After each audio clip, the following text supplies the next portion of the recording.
Wait, eastern what? Whatcom County until 5:45 What? p.m. Pacific Daylight Time.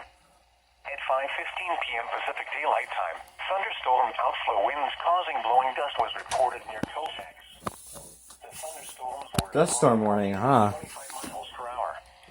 Hazard, less than a quarter mile visibility with strong wind in excess of 50 miles per hour. Source, trained weather spotters.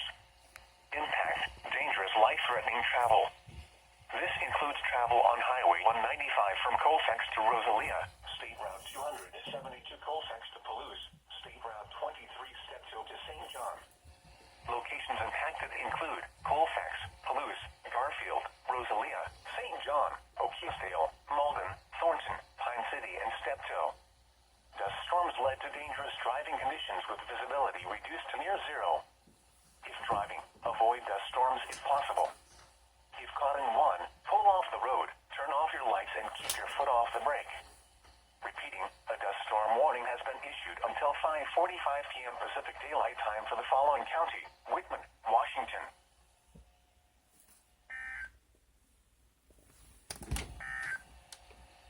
The Spokane, Washington Airport. Okay then.